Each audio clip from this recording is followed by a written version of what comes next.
The Minoans ruled over an advanced and abundant civilization during the Bronze Age, on the island of Crete near Greece.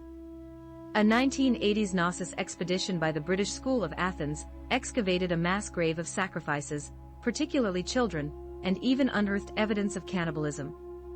Earlier archaeological researchers documented a ritual, made in the service of a deity, possibly Dionysus, to assure the renewal of fertility.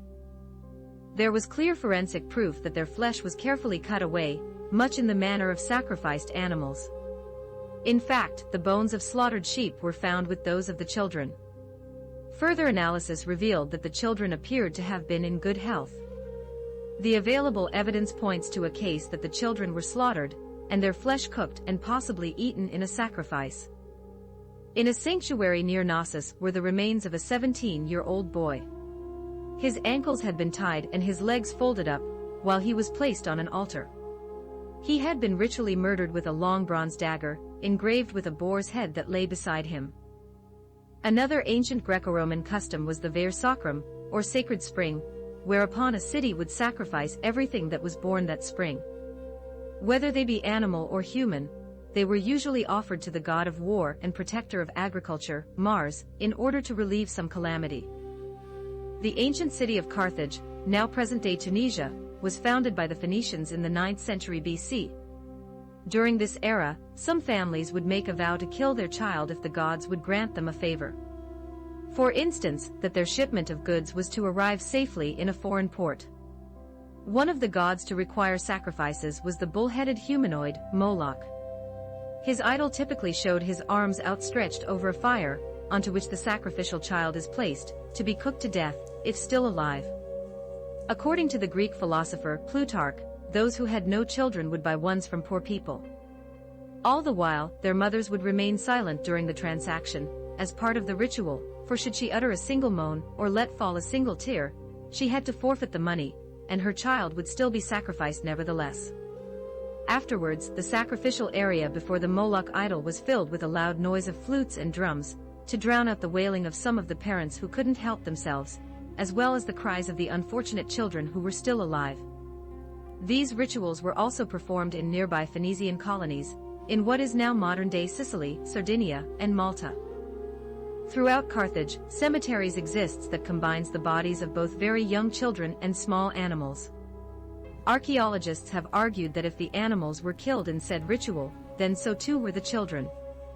But counter-arguments produced evidence of prenatal remains, that is, stillbirths, which points to children who had died of natural causes, in a society that had a high infant mortality rate, as Carthage is assumed to have had. Conversely, researchers at Harvard University posit data based on the teeth and skeletal analysis of the infants' ages at death, about 2 months, that do not correlate with the expected ages of natural mortality, or perinatal. This strengthens the support for the child sacrifice thesis. The Romans also had traditions that centered around ritual murder, but which they did not consider to be sacrifice. Such practices included burying unchaste Vestal virgins alive and drowning hermaphroditic children.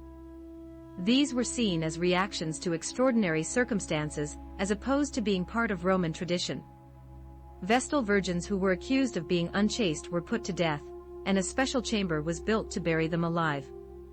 This aim was to please the gods and restore balance to Rome. These acts were not uncommon during times of panic in ancient Rome. A variant sacrifice was the pharmakos, which targeted slaves, crippled individuals, or criminals, who were simply thrown off of a cliff. However, the burial of unchaste Vestal virgins was also practiced in times of peace. Their chasteness was thought to be a safeguard of the city, and even in punishment, the state of their bodies was preserved in order to maintain the peace. In the Iberian Peninsula, Greek philosopher and historian Strabo accounts the divine practice of hieroscope, meaning observer of the sacred. This form of human sacrifice centered around evisceration, utilized to extract prophecies from the body of a prisoner of war or, preferably, an innocent, which usually took the form of a child prisoner or captor. Rather than strictly predicting future events, this form of divination allowed humans to discern the attitudes of the gods and react in a way that would maintain harmony between the human world and the divine world. The ritual needed to be quick and precise, so the victims were immobilized tightly to prevent further injury to their freshly opened body parts. Then they would inspect their organs without cutting them out. The veins were then examined, extrapolating their prophecies via touch as some of the body parts were still pulsating. At the end of the procedure, they would usually cut off the right hands of the victims and set them up as an offering to the gods. Until 2011, it had been doubted whether there had been human sacrifices during the Viking Age. When wells were excavated in the 1930s at Trelleborg, one of Denmark's 6 ring castles from the Viking Age, the archaeologist indicated that they might have been sacrificial wells. In the wells they found bone remnants of 5 people, 4 of them were small children aged 4 to 7. The most famous account of child sacrifice, or attempted child sacrifice, is in the book of Genesis. In this passage, God commands Abraham to offer his son, Isaac. His equally pious son complies with the sacrifice when the truth is revealed, for he too fears God. While Isaac is bound to an altar, an angel stops the sacrifice and reveals that God was only testing Abraham's faith. Biblical scholars have speculated that the story is a commentary of barbaric customs of worshippers of Baal, a weather god. A chief rabbi of Israel has stressed that the intended point of the story is to put an end to the ritual of child sacrifice, which contradicts the morality of a perfect and giving, not taking, monotheistic God. This is supported in the books of Leviticus and Deuteronomy, which contains imprecations against and laws forbidding child sacrifice and human sacrifice in general. This indicates that these acts did happen in Israel at that time period, as some Israelites and Judahites believed child sacrifice was a legitimate religious practice. Noted in the Book of Numbers, after the war against the nomadic Midianites, the Israelites dedicated 32 captives, specifically virgin girls, to be burned as sacrifices to Yahweh, as his share in the spoils of war. Further writing elaborates that the surviving relatives of the sacrificial captives were eventually butchered. And the young women who were spared death were given out to the soldiers, and even priests, as their share of the conquest, along with animals. But some biblical scholars assert that the 32 virgin girls were not sacrificed, and were instead kept as chattel.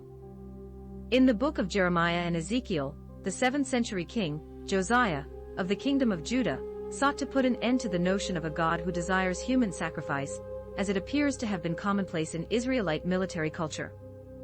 In the book of Judges, Jephthah, who was about to lead the Israelites in battle against the people of Ammon, foolishly vows to God that, if he should be victorious, he would sacrifice the first animal or person that greets him when he returns to his house.